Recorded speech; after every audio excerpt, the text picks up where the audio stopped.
Mr. Colburn, I think your mic is off. There we go. Thank you. Yeah, I did a recording, a full recording for an exam review the other day. It was like an hour, I think like an hour and a half, and then the sound was actually off. So I came back in and had to re-record it. Thank you for catching that. Yeah, sure thing, no problem. So yeah, whew. So what we looked at last time a little bit was this idea of compound interest. And the idea of compound interest is, well, to compare it to simple interest. The simple interest, we do two things.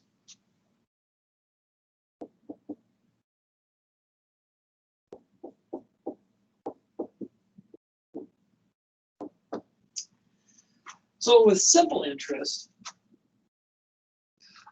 typically what we do, we usually charge once a year. It's oftentimes it's an annual interest unless stated otherwise.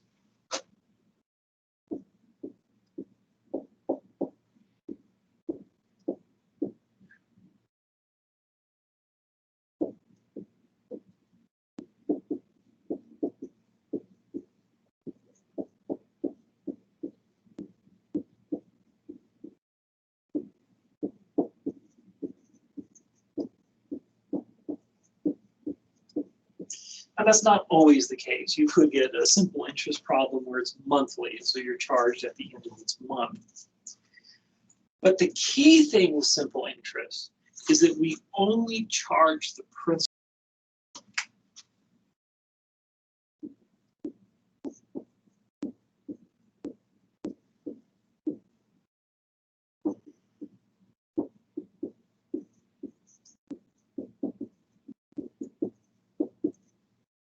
Now, this is really the big thing here.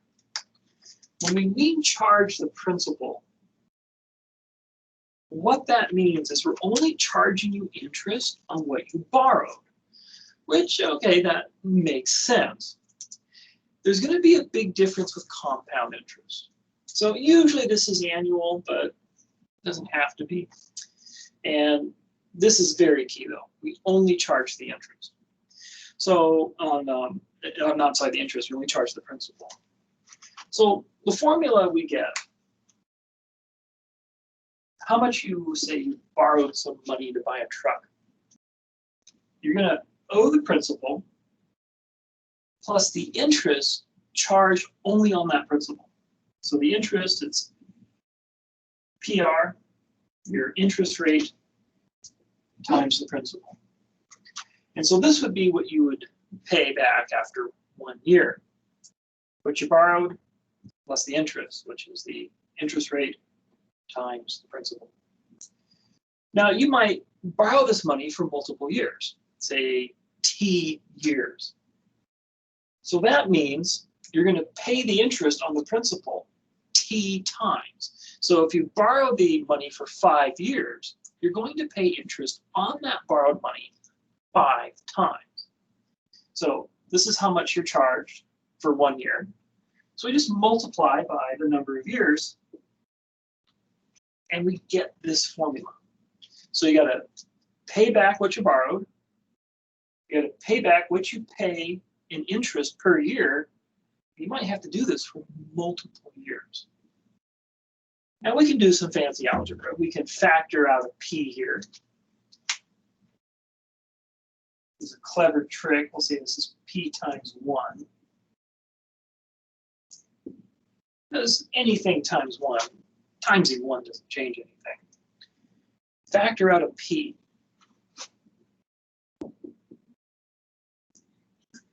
You get this neat little formula that probably doesn't make as much sense as this one does, but oh, there you go. So this is the idea of simple interest. This is just as valid as that. This will be just as good if this makes it a little more sensible. A very compact way of writing is to write it like that. So that's what we looked at last time. Now we're getting into compound interest.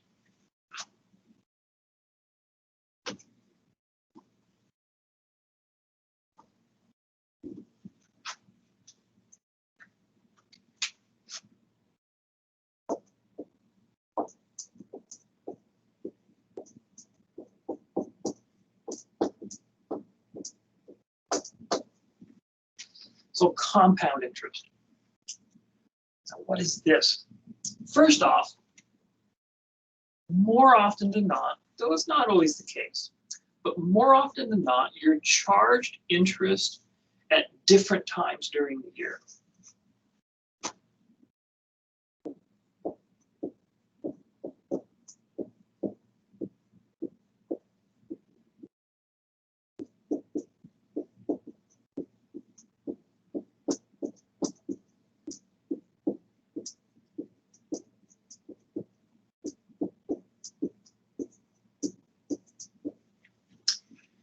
So this is usually what happens. You rarely, at least we'll look at maybe an example here where you are charged at the end of the year. But usually you're charged throughout the year. Like you might have what's called compounded monthly. So that means at the end of each month, you're going to be charged a little bit of interest. And now what you're actually charged is not the full R. It's going to be a fraction of it. We'll look at that later. The thing that's really key with this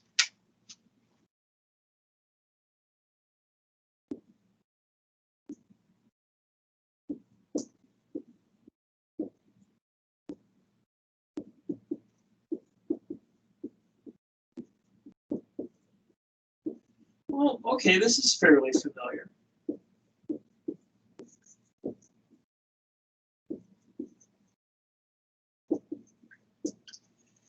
So you're charged interest on what you borrowed. Well, it's saying the simple interest. Here's the catch. You're charged interest on what you borrowed, and you're charged on the previous interest.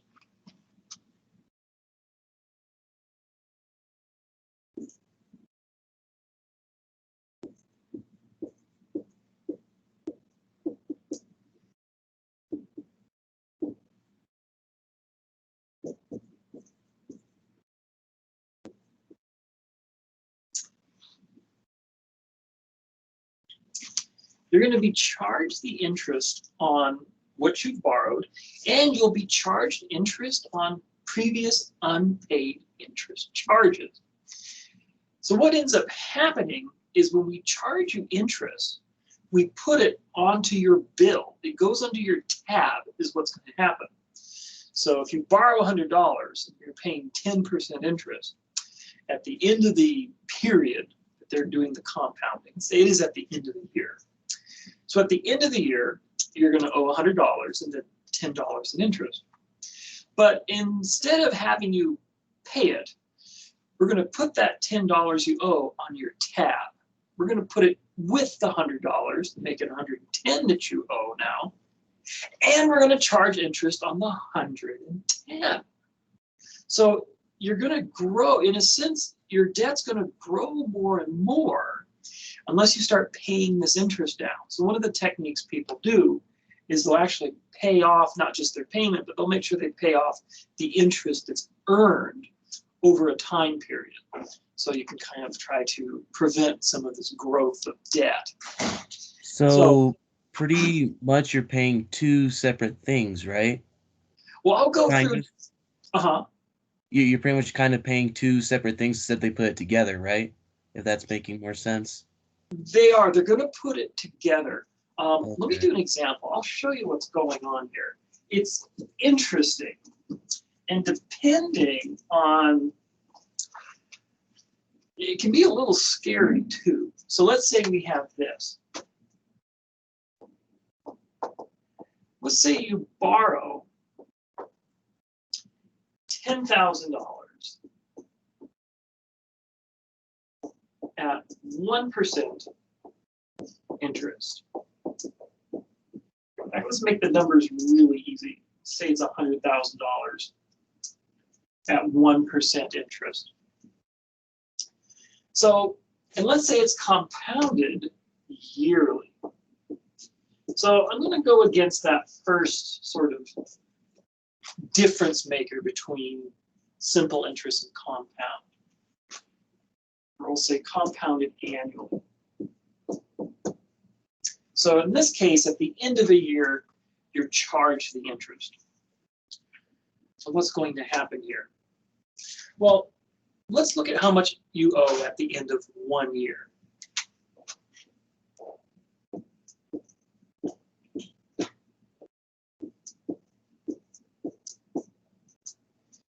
So at the end of year 1, and we're going to use simple interest to do this.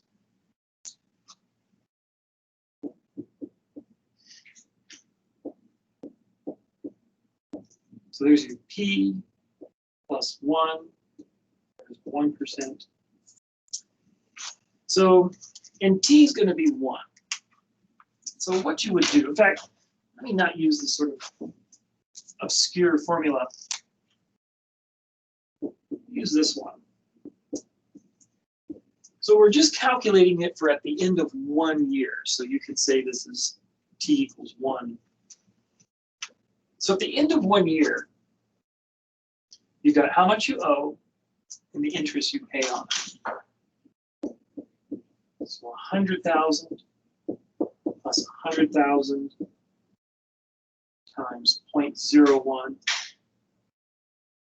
It's a multiplication right there. So the compound interest, and I don't mean this to be obscure, but we end up deriving the formula from the simple interest formula. That's why I'm using it.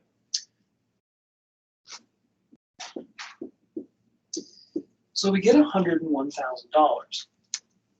So that's the end of year 1. Now, what is going to be what we owe at the end of year 2?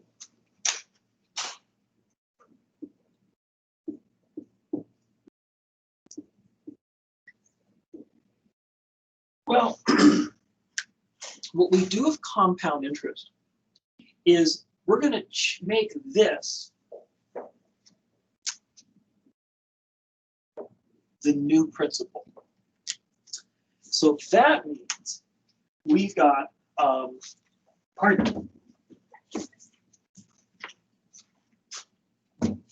this plus, so we're still using our old formulas, but now this becomes the new principal. Thank you. So as you see, if we're doing with simple interest, the principal always stays 100,000. But with compound interest, the principal is always increasing because the interest earned becomes part of the principal. It adds to our debt. So what we'll get, let's see here.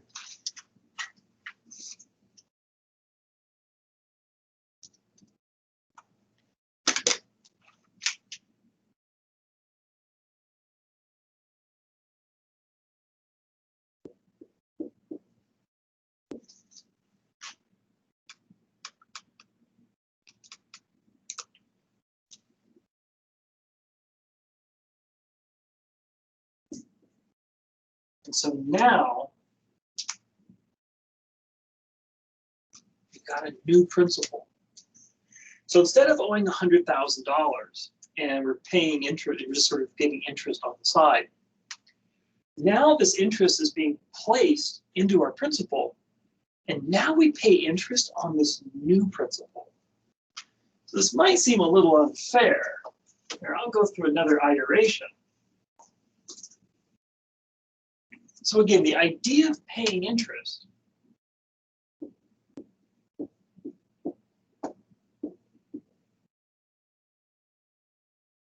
it's your principal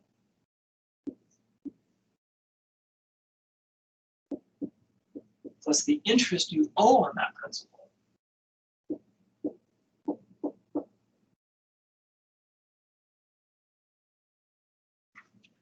So what this will be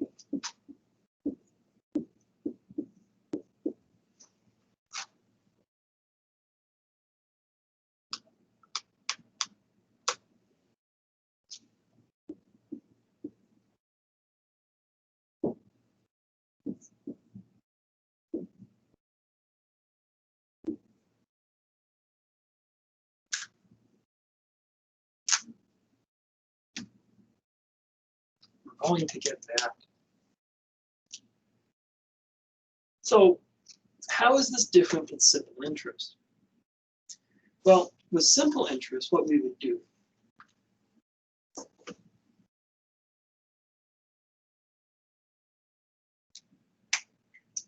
is you would take the principal and only charge interest based on the original principal. So for 3 years, this is how much interest you would owe.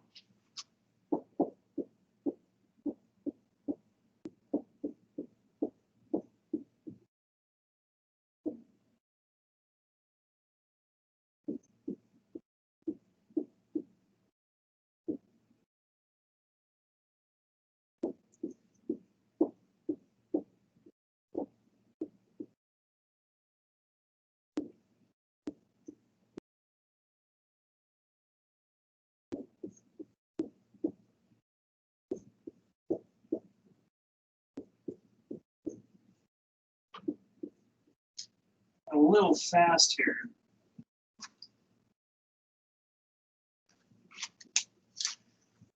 So I'll slow down a bit.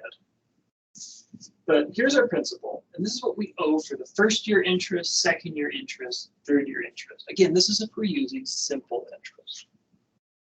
When we calculate interest using simple, it's only the original principal times the rate. Original times the rate, original times the rate. So if we do that, plug in, here's our principal, original times rate, original times rate, original times rate. That'll come out to the principal plus 1,000, 1,000, 1,000, or 1% of 100,000. We get 103,000. Now what we had before, this is simple interest.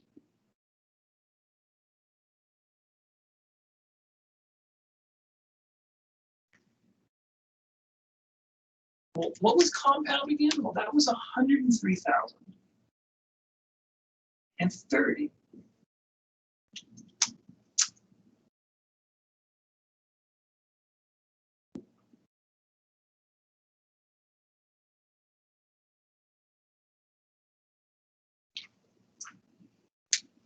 So the point is, you're going to owe more with compound interest than you're going to owe with simple interest. Does that make sense? Or are there any questions?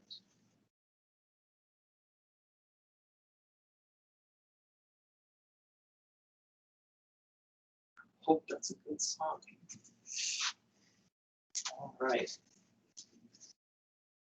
So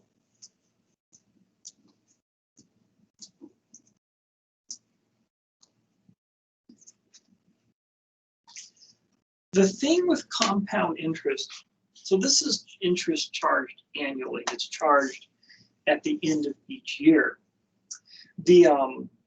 What usually happens though is that we charge throughout the year.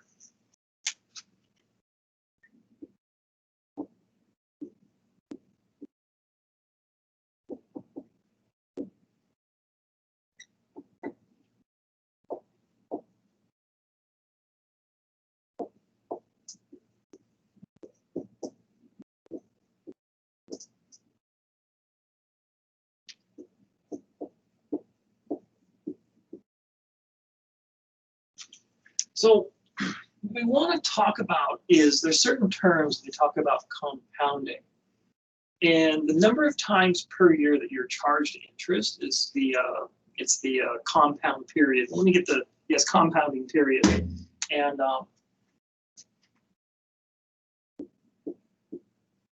oftentimes it's going to be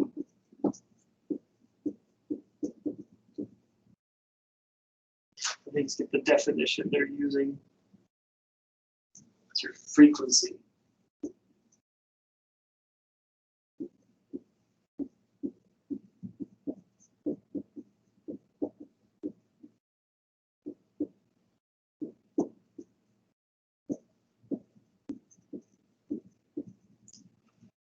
So this is the frequency that interest is charged. So we looked at an example where we charged interest annually. And the idea there is that at the end of each year, we charge you interest. It's like charging you rent. And then unless you pay that interest off, we just throw it back onto your debt. So now you owe what you borrowed and the interest you were charged. Now, when you're charged at the end of a year, that's called compounded annually. Now, this is represented by the variable n, the number of times you're charged per year. And for n equals 1, that means once a year. And this is what we mean by annually.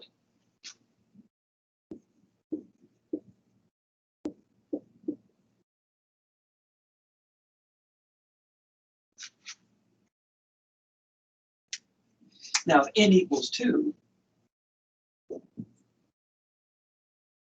this is going to be semi-annual.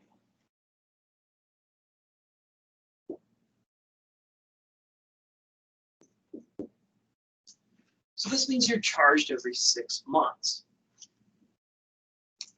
Now, n equals 4 is quarterly.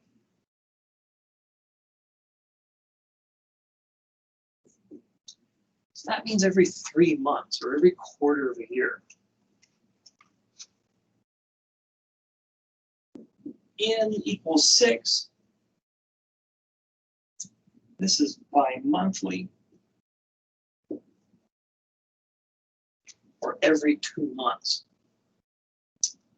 N equals 12. This is monthly.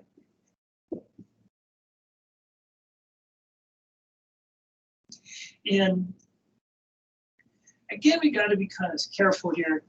For n equals 360, let me double check. So we're using the different exact versus the ordinary method. So we do want to be careful with that. Let me just make sure that we're, so I want to say we're using ordinary instead of the, let's see, let's double check, instead of exact.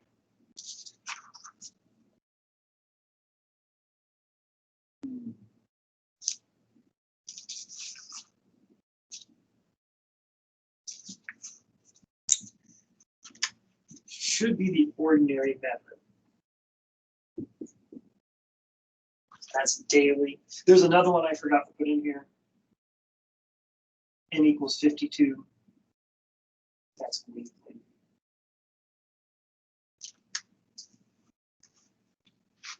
So when we talk about how often we're charging you interest throughout the year, annually, semi-annually, quarterly, bi-monthly, monthly, weekly, and daily should be 360 if you're using the ordinary method. If you're using the exact method, it would be 365. So the key thing with compound interest is this. We usually charge you throughout the year, and the interest that you owe, we just put that on your tab. We make it part of your debt. That's the big takeaway from this. Now, to calculate this, you can try to do this using the simple interest formula, except when you, as you saw, when you calculate the interest, you put that as a part of the principal. You add the interest and the principal, and then that combination will become the principal for the next round. And you can just do this step by step. There's a quicker way of doing it, and I won't burden you with the derivation of the formula. But the formula for compound interest is this.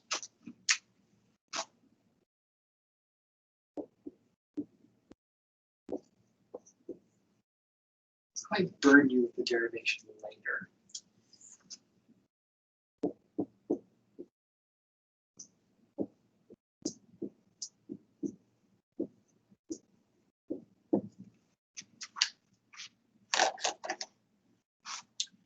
It's going to be this. 1 plus r over n to the nt. And again, A would be what we owe.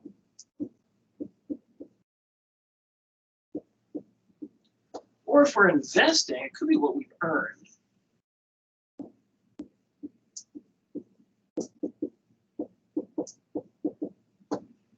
So it's going to be what we owe or earned in total. This includes the principal plus the compounded interest.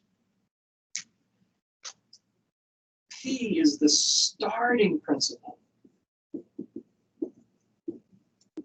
The amount of money that kicks this whole thing off. So it's the starting principal. And as you saw, the principal changes as we go through. So we're just going to worry about the starting principal here. We're not going to worry about all the intermediate principles that are growing because of the interest is being added to them. We're not going to worry about those. R, this is the interest rate.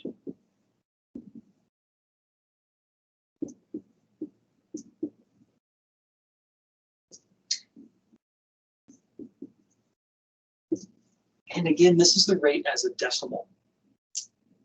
N, this is the number of times the interest is compounded or charged. It's usually per year.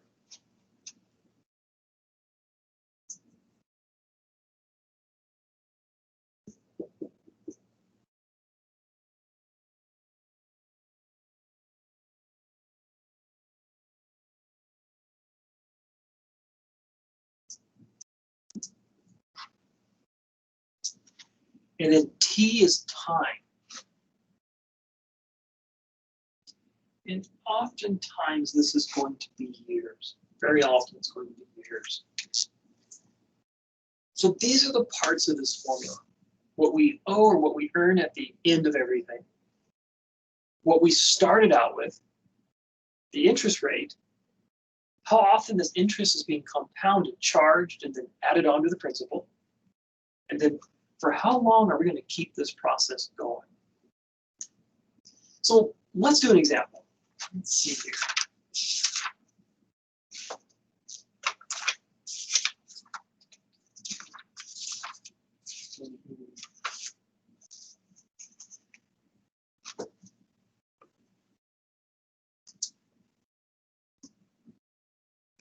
So let's see, let me pick an example from the homeworks. I got my calculator here ready to do the work. So let's say we've got this. Let's say you invest.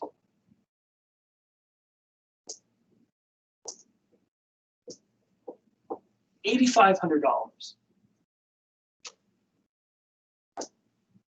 at 9%. Let's see here. Interest.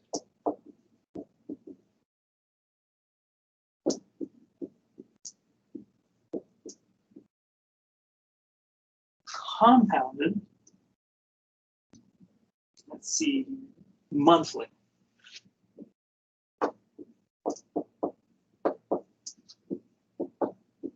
For 10 years. Let's say you do this. So you've got $8,500. You've saved up this money. You're going to invest it in something. And you're going to earn 9% interest. And you're going to get, well, they're going to basically, they're not going to charge you interest. They're going to reward you. You're charging them technically. They're going to get charged monthly. And this is going to go on for 10 years. Now, if you're wondering what's going on with the monthly and the charging of interest, are they being charged 9% at the end of each month?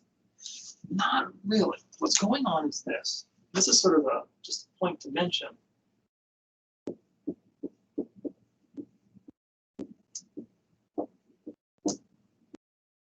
You don't need to know this for this problem, but if you're curious,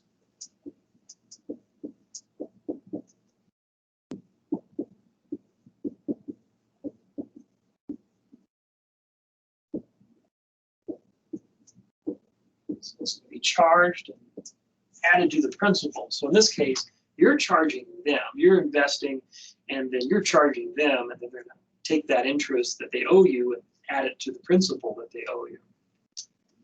So each month, the interest is compounded.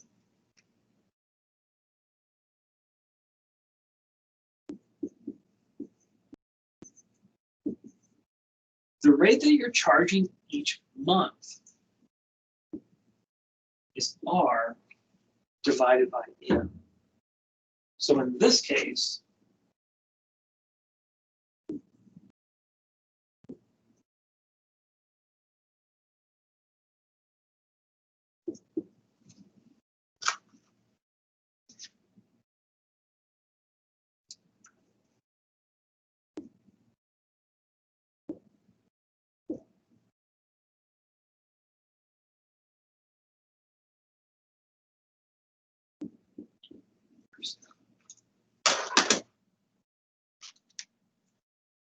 so what's going on here is you're charging at the end of each month 0.75%.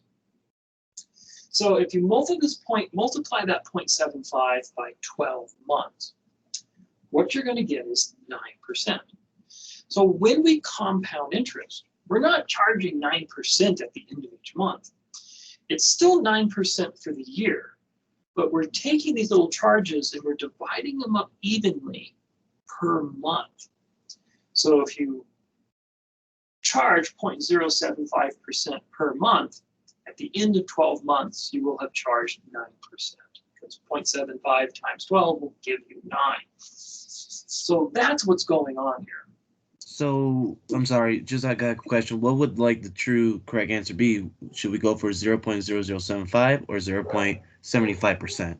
So for this one, for this problem, this is not going to have any bearing on the problem at all. Oh, This okay. is just kind of a side thing.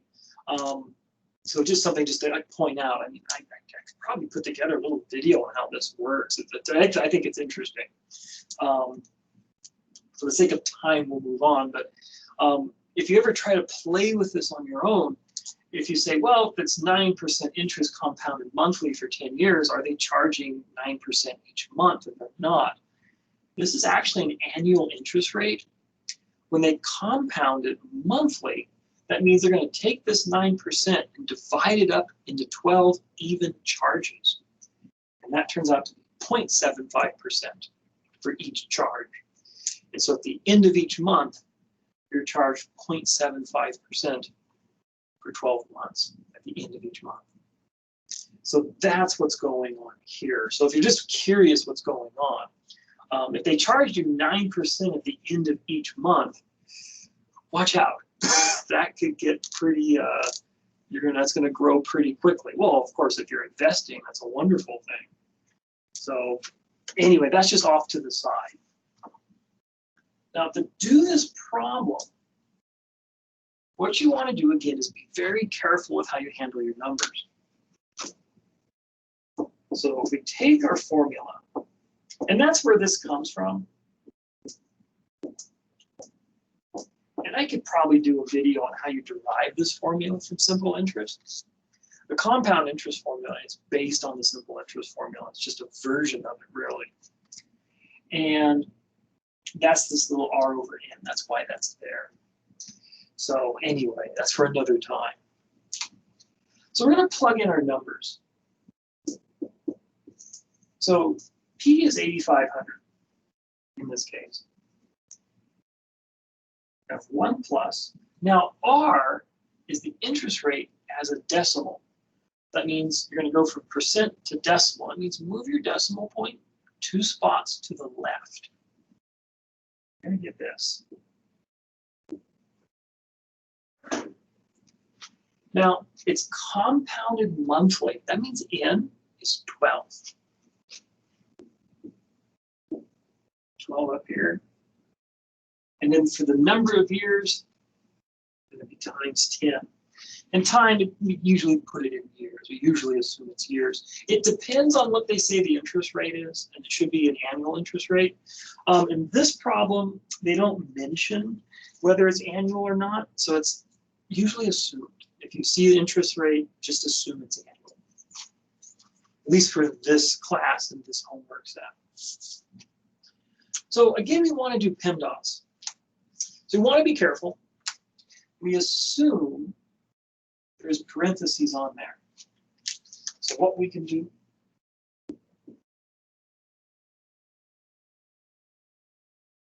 we do what's in here first.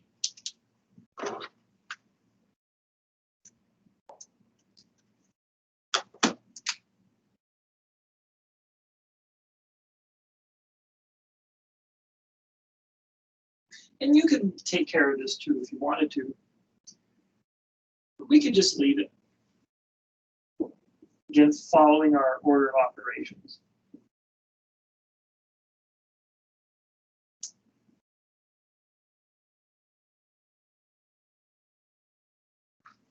Oh, sorry.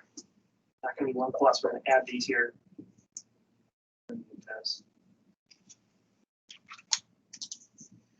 So we want to do what's in the parentheses first. Now, here's the key thing. Next, when you take care of parentheses, you deal with exponents. The problem is these exponents are multiplied together, so we have to do the multiplication first.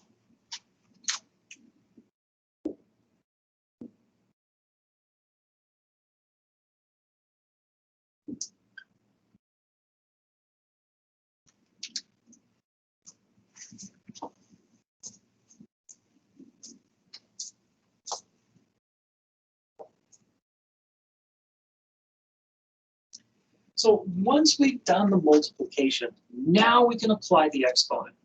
And remember with your order of operations, parentheses, apply the exponent, then we're going to multiply. This multiplication will be last.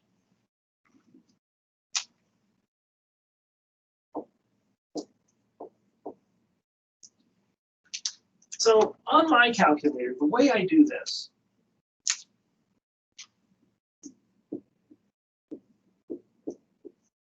type this into my calculator. Now my calculator has this kind of button. It's an X with a shaded in box. That means exponent. So this here would be like X on that calculator button. So I type this in, press this button.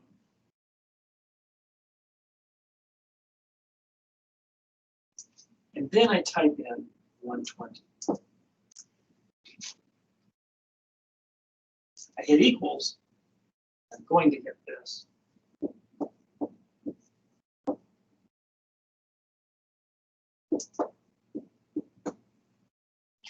Now, just as a general principle for this section, and so not to, I'll be careful when we get to the other formulas. I'm going to use as many digits as I can.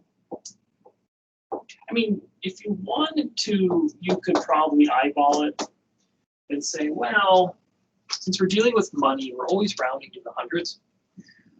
Unless they ask us to round to the nearest dollar. You want to be careful of that. Usually we assume hundreds because you want to have the dollars and the cents. And the hundreds place is where you find the cents, or the smallest amount of cents. But they might ask you to round to the nearest dollar. So keep an eye on that in your homework, especially for this exam. So when we do this,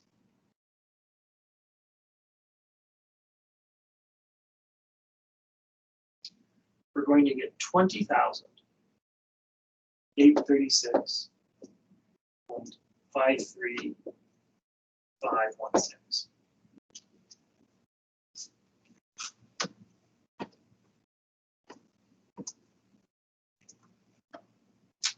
And so that's going to be, I'm going to round to the nearest hundred.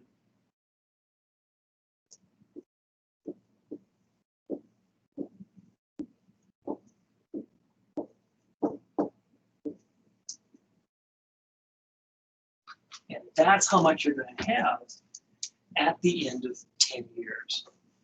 So if you invest $8,500, just start with that 85, put it into the investment, and walk away. As the interest compounds monthly for 10 years at 9% interest, annual interest, when you come back after 10 years, you've more than doubled the money that you have in the investment. So that's the whole story here. So questions about that?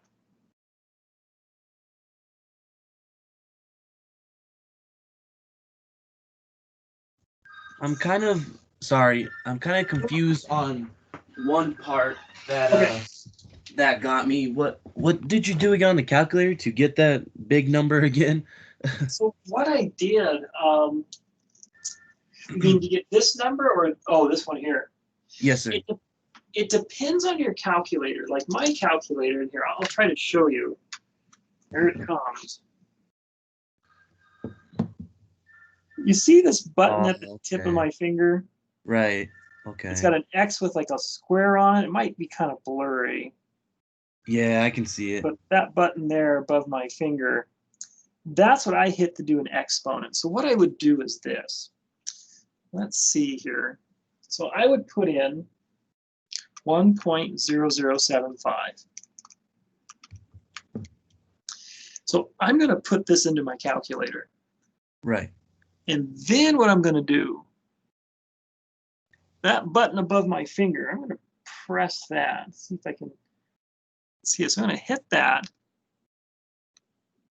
and then type in 120. I could close the parenthesis. Actually, I don't have to. But that lets me have an exponent.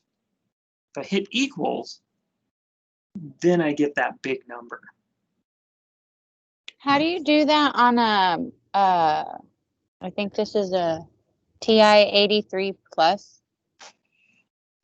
I think on the TI 83, I might be wrong about this. Do you have a button that looks like this?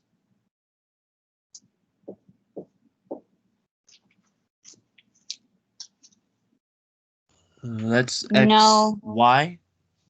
XY. Okay. I have a button that has X to the negative first, and then X to the second.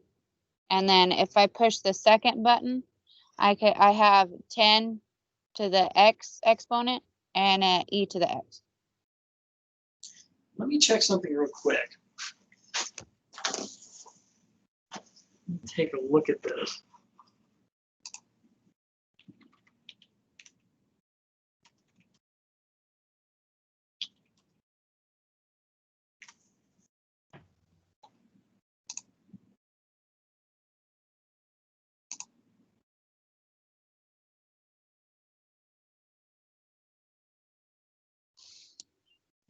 All right, taking a look here. So I just pulled up a picture of its keypad on Amazon. So let's see. Oh, so yours, I see what it is. So what yours is, you're going to look for this character.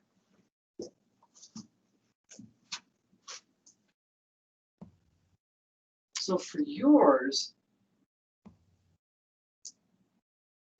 you're looking for that button. It should be underneath the clear button.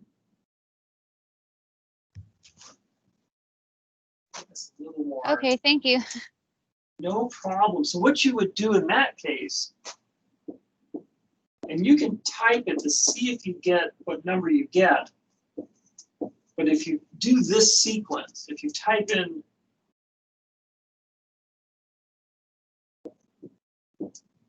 this sequence, that's what you're going to have.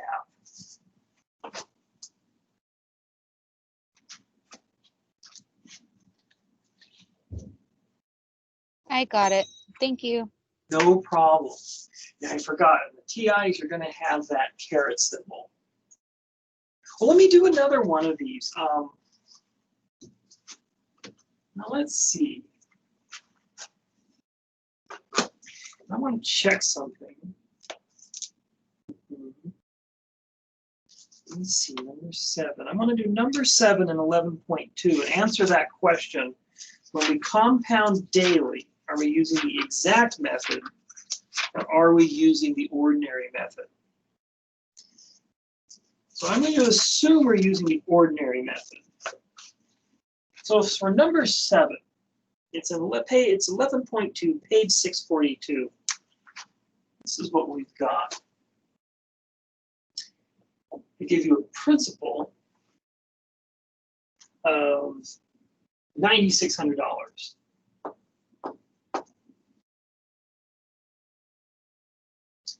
An interest rate, 9%. And they actually do give this to you, like P equals R equals. You got to be careful with R, though. Compounded daily.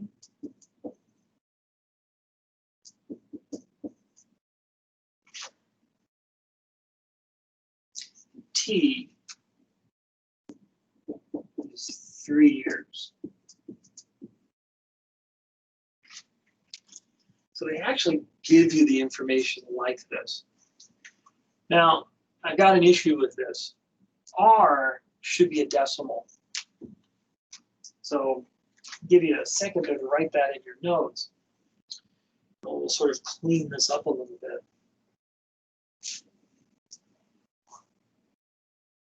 So first off, they say R is equal to 9%. That's actually all right. You just got to be careful, though, is that when we represent the percent in the formula, we represent it in decimal form. So this is also 9%. If you were to say R equals 9, you put that in the formula, it won't work. So you want to be careful of this one. Convert it to a decimal. Move the decimal point 2 spots to the left. Make that conversion. That's going to be very key. If you put this as R equals 9, yeah, you'll get the wrong answer.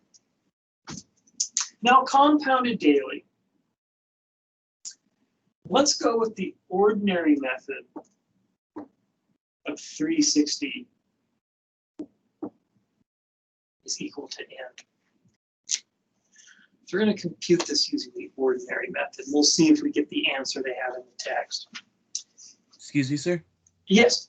Sorry, yeah, I just want to be sure. Yeah, I just realized, with the n equal, like annually, semi-annually, for on the questions for the homework, they will have these symbols, right, that equal to, like you said, daily, 360, monthly, 12, and so on, right? They have it. So what they do in the problems, they just say compounded daily. Like right. The problems following in the text, they actually have this, this, and this, but they just have compounded daily here. So that means you need to convert this to a decimal, and this you have to interpret. Now, looking at the textbook, let me see. I mean, you have the chart here for your notes, so you can use that, of course. And then, oh yes, they do have daily. It is 360. Page 632. They have annually, semi-annually, quarterly, monthly, and daily. Okay, thank you. No problem. Page 632. So then let's continue with this, though. We're just going to get some practice working with this. So we have our P. This is really what we're going to use for R. That's going to be N, and that's going to be T.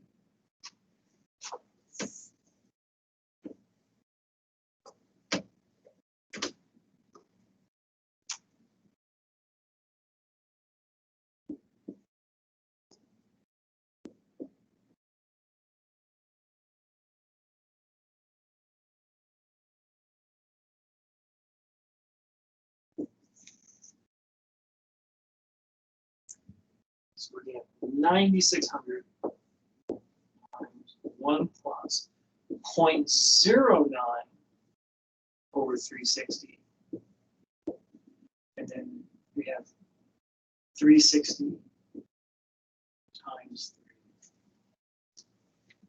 3. So what's happening here is you're charging interest at the end of each day. And the interest you're charging is this rate divided by 360, which doesn't seem like a lot. But we're also making this exponent a lot bigger. So there's sort of a tug of war, if you will. So again, let's work with the inside of the parentheses first.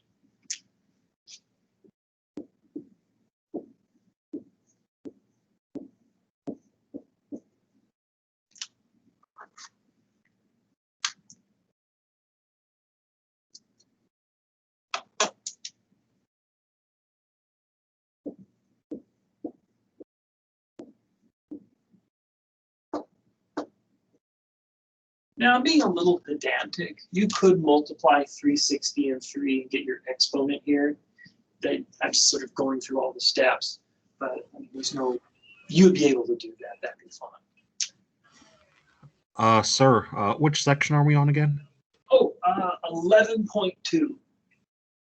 So we're doing 11.2. We'll probably not get to 11.3. We still have like present value to talk about and also inflation. But 11.2. Yes, sir. Thank you. No problem.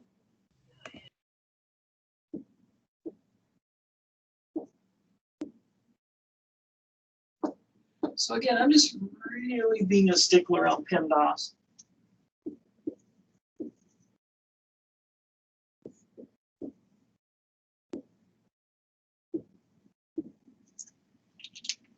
So 3 times 360. 1080. Now we're going to use the exponent. So we're going to raise this to this exponent.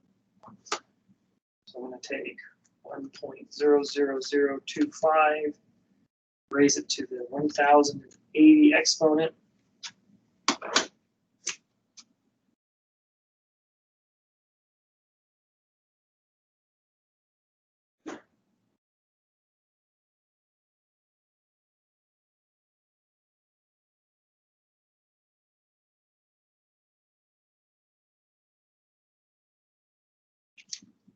Again, I'm using all the decimals here.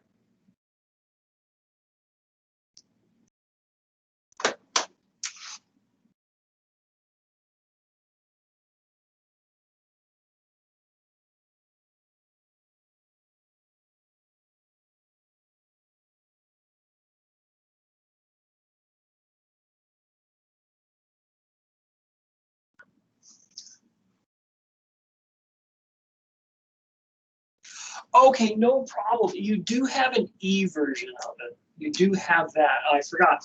If you did go with the textbook, if you didn't purchase the physical one, that's okay. That's actually kind of the reason why we go with this company. You have an E version of it. There is an ebook you can use. But like the monthly and daily, all that's in the notes. That's in the notes. But it'll be in the recording also.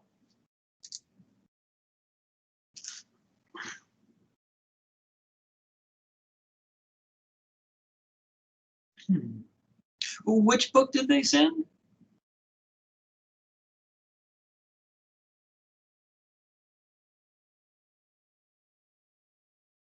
Oh, good, good, good. Yeah, ebook's exactly the same thing. Yeah, it's exactly the same thing. So yeah, we try to get these so you have the ebook option. That seems to be a yeah, it's the exact same thing.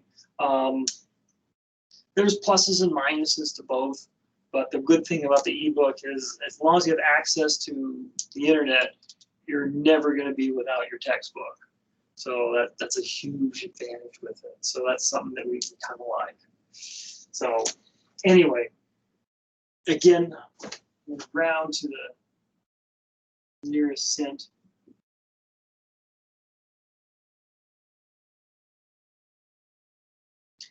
And just let me double check something. I want to just make sure that we're handling this right. Yeah, that's going to be okay. This is kind of dicey, I'll admit, because this means technically by rounding, we're throwing away this fraction of a cent, or really tiny fraction of a dollar. So that just gets lopped off. Who's seen the movie Office Space? We don't have to answer that question. But if you've seen the movie Office Space, the thing that they do to the not good thing is they notice that with the rounding, you're throwing away this little bit of money. So they make the assumption that, well, if the company's throwing it away, why don't we just pocket the trash? And hilarity ensues is what happens. I'm not sure what kind of trouble you get for doing something like that. As far as I know, you can never do something like okay, rounding them you can do, but at least think that's what they do. But don't go, if someone's throwing this away, you collecting, don't do that. No, so just when you're dealing with money, stick to the rules. So anyway, definitely. But that is what they do here. We're just going to cut this off and let it go. And into the ether it goes. And there's probably more to that than I know or even the makers of the movie know. So anyway, not something you want to do at work. So that's going to be your answer. We'll round to the nearest cent or the hundredths place. That's it. So questions about that? All right.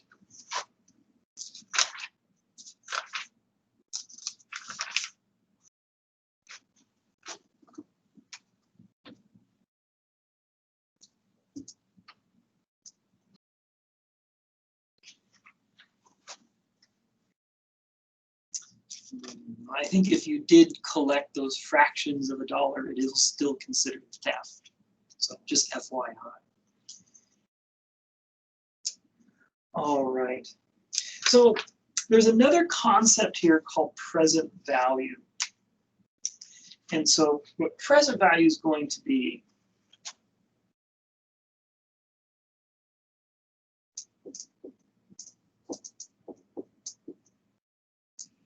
this is the original principle.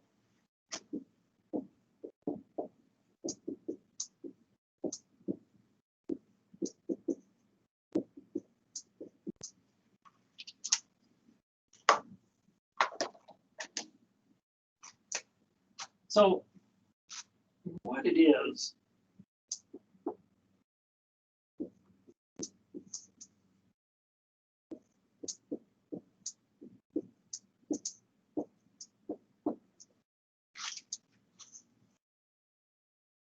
this P. So what we're going to do is we're going to prepare ourselves for a type of question that is a little different from what we've just answered the last two. We want to be able to figure out what was invested if we know what we've earned at the end. So what we're going to do, let's solve for P.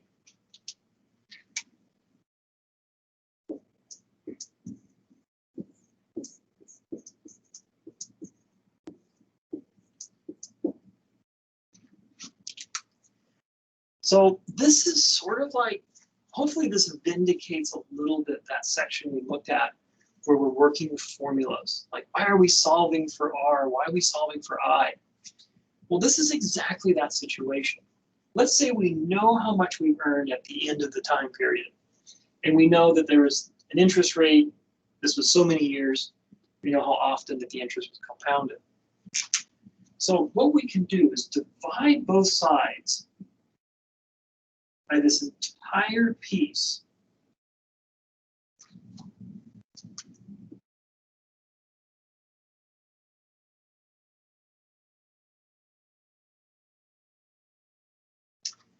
Divide both sides by that entire piece.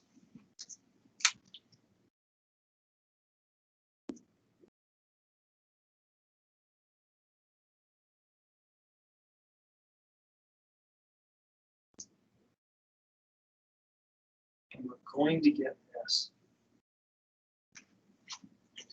So this is where that formula section is significant. It does make a difference. So let me do an example. So any questions about what we've done? All right.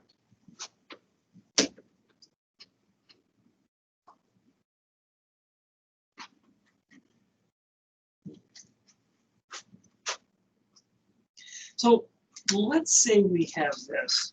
I'm going to pick another problem from the homework set.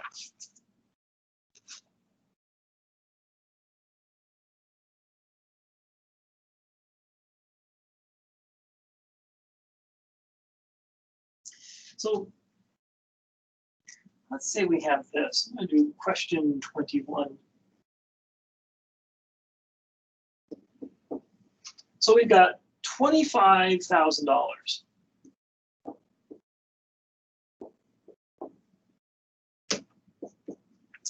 We have R is 10%. It's compounded quarterly.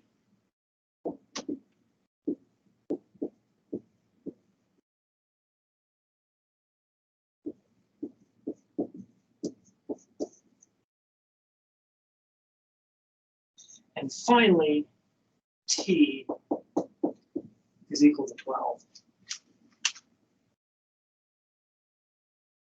There it is. So why is this really useful? Well, here's the thing. Let's say you're going to invest some money. And at the end of, say, 12 years, you want to make sure you get $25,000. Let's say this is a really good investment and it's earning 10% interest, and this is compounded every 3 months. So you're going to get a little bit of interest added to this, or a little bit of earnings every 3 months. So if you want to finish, so this is the account, 10% compounded quarterly, T equals 12. Let's do a little work here. Compounded quarterly, that means N is 4. And then this, we want to make the decimal representation of 10%, which is 0.10 or 0.1, either way.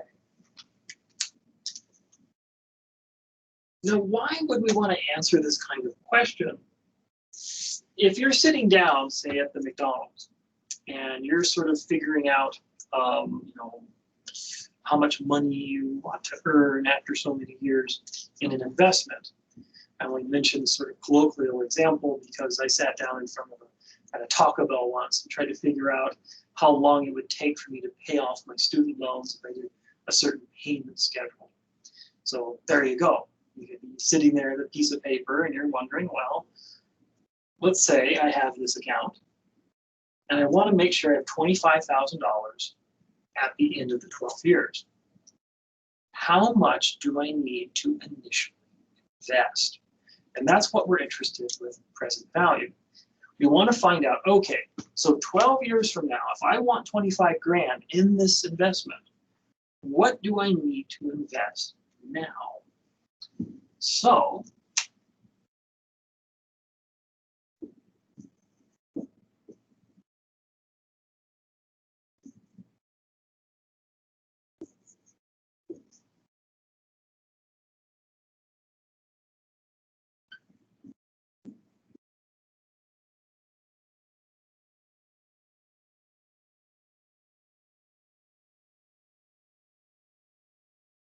this is going to be 4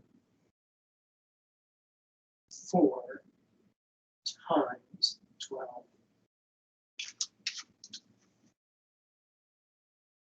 So this is what we got.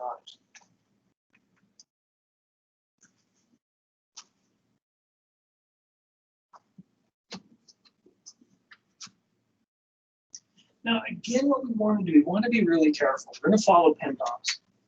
So parentheses first.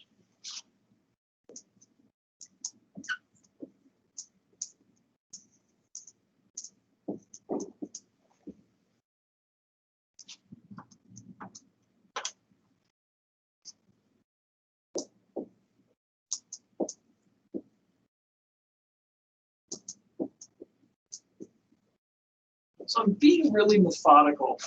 For this problem, if you feel comfortable, I mean, again, you can do the 4 times 12. But we're going to get to some formulas where there's going to be a lot going on.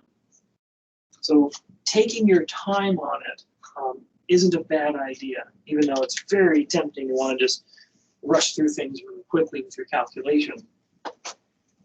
With some of these, it doesn't hurt to go one calculation at a time. So I think you could make this 4 times 12 is 48 if you wanted to right now. But I'm just going to go the stepwise approach.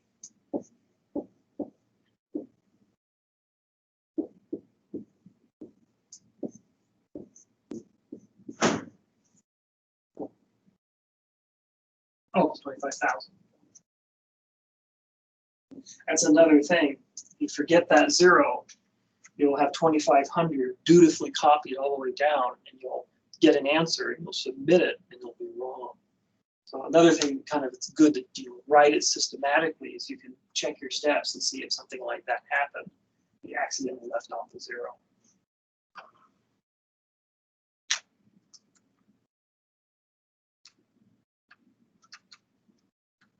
So let's raise this to the exponent of 48.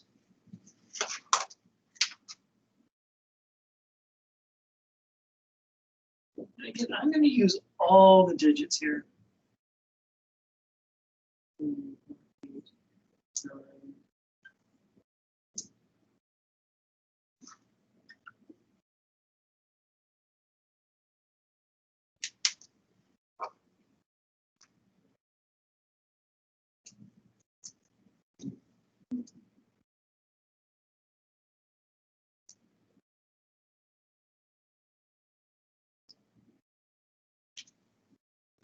So what we're going to get, 7,641, 778932. We're rounding to the nearest hundredth.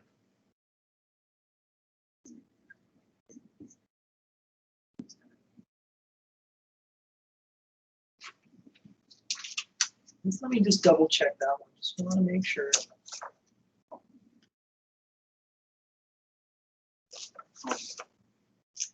So there we go.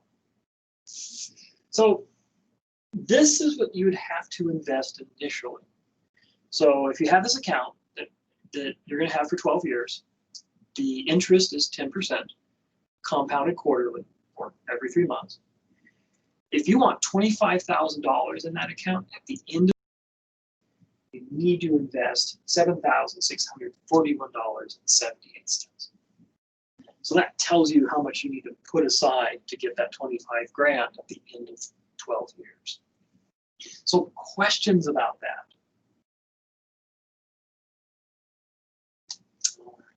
So one more thing to mention in this section.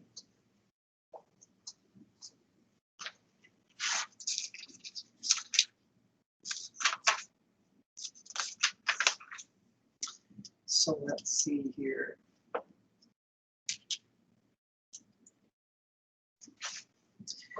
So the other application to this is inflation. And the idea of inflation is basic. There's a lot of reasons for why it happens, but basically prices go up.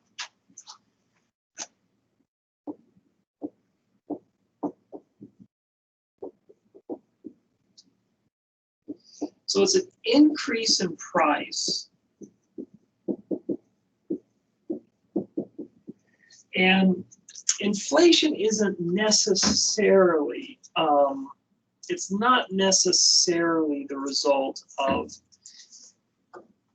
like, it's not always something you can say it has to do with the materials that go into something. The best example I can give is this. We used to have a Carl's Jr. here in town. Unfortunately, we don't anymore, at least last I've checked. The famous Star with cheese, I don't know if you're familiar with that. That was one of the hamburgers they had there. It was 99 cents back in 1993. Today, I think last I saw it was like $3.60 some cents. Same style hamburger, as far as I know, but the price has gone up. Inflation happens for a bunch of reasons. And being a math person, I couldn't tell you all of them. But the price of things does increase. And what we assume happens is it's going to increase consistently. We're going to make that assumption. That's not true, but it might be good enough. So what we're going to do is assume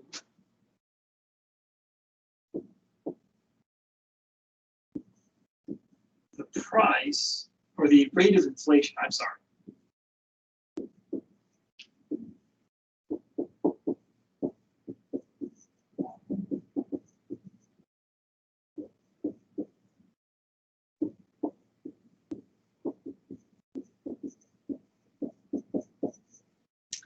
we're going to assume that the rate of inflation grows consistently.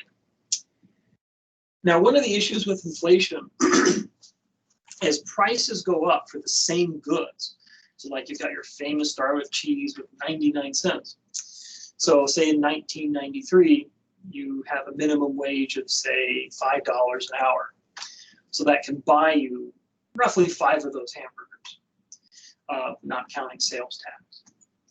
Now, let's say the burger costs $4 today. So in order to purchase those 5 hamburgers by working for 1 hour, again, we're assuming minimum wage is $5 an hour in 1993. We would have to increase your pay 5 times because the burger has increased in cost 4 times. So if you have, this is our famous star.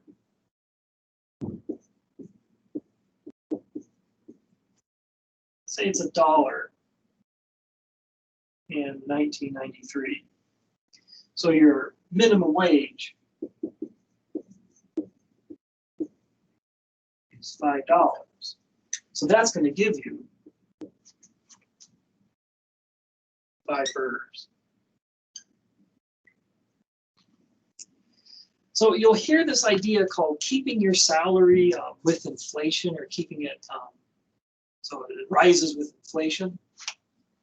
So that means for 2020, if these burgers cost $4, well, to make sure you still get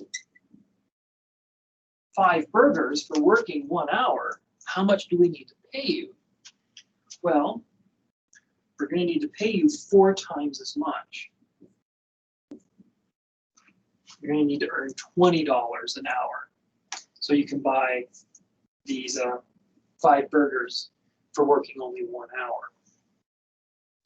So this idea of keeping your salary with inflation. It goes up with inflation. So here's one of the questions. I'll do an example here real quick. So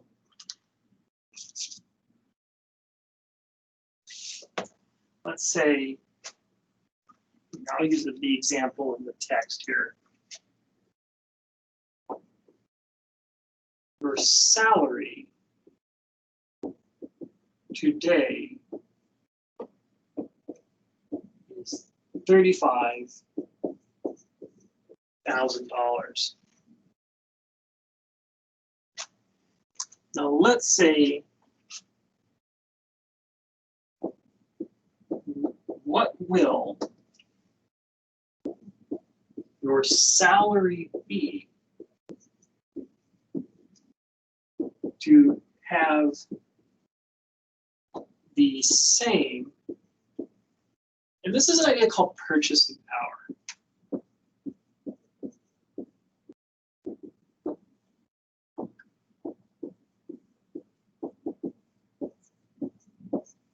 In 20 years. So your salary today is $35,000. What will your salary need to be in 20 years so you have the same purchasing power? In other words, you can buy the same number of hamburgers.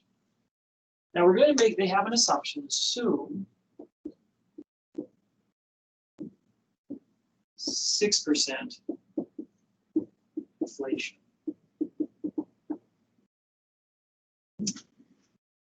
So what we're going to do, this is an application of the compound interest formula.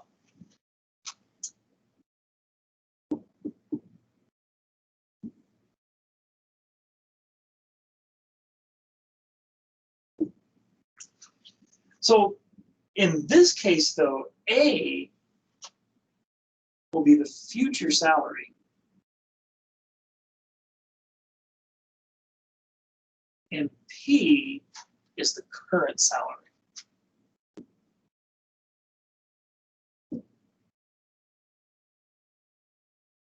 Now for this problem, N is assumed to always equal 1.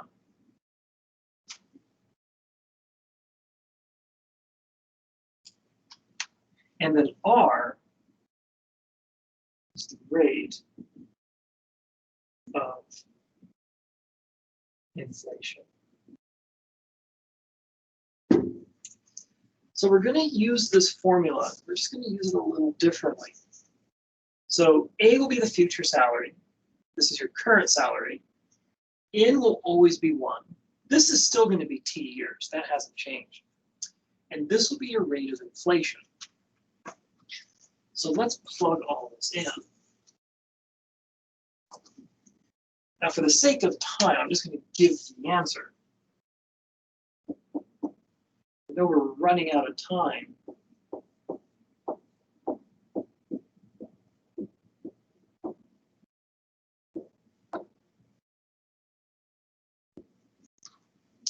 So here's P, here's R, there's N, there's T.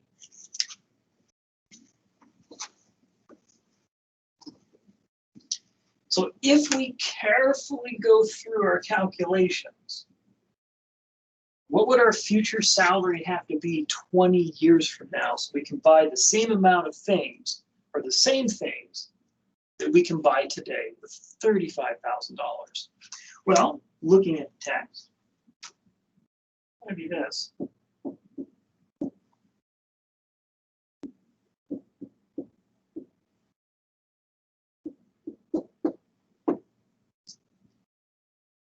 So to purchase the same things you can purchase now, again, assuming that consistent inflation, what you could buy with $35,000 today, 20 years, you need to be making $112,000.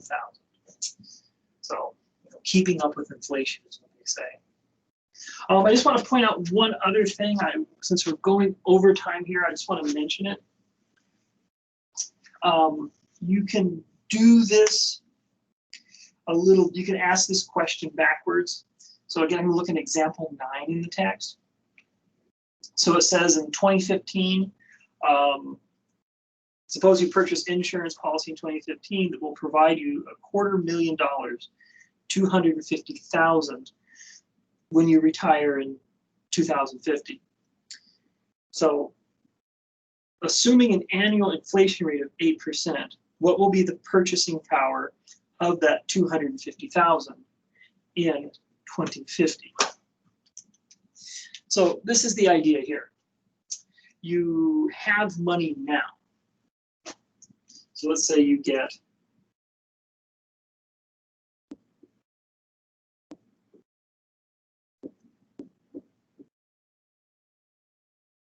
basically. And what you're going to do is this insurance policy is going to let you put it off to the side, or you're buying an insurance policy that puts this off to the side for 2050. So there's a way of saying you have this now. If the inflation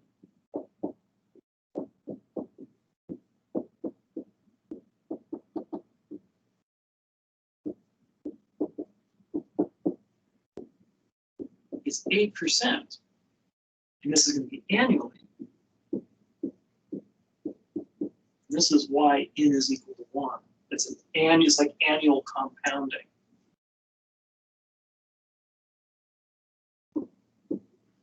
What is the purchasing power? Again, I'm just going to show you how to set this up. Of the 250,000 in 2050. So what we're going to use here, if we have money now that we're putting off to the side, we want to know what its purchasing power is in the future. We're going to use this formula.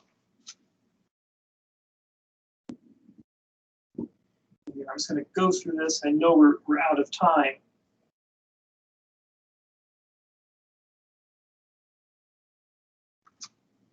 So this is the money today.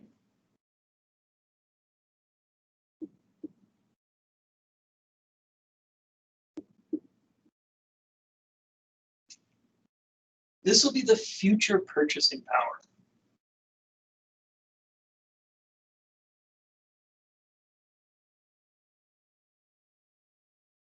So this is what we're looking for. Again, in is 1. And then R, again, that's the inflation rate.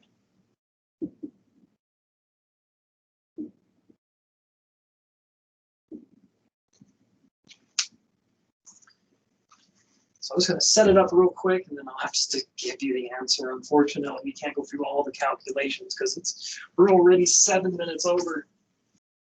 But what this is telling us is that if you put money off to the side now, what will it be able to purchase in the future? So we've got this, P is equal to the $250,000 that this insurance policy is going to hold for us for the future. 1 plus, and this is 8%. N is 1. N is 1 again. And then T, this will be 2050 minus 2015 for 35 years.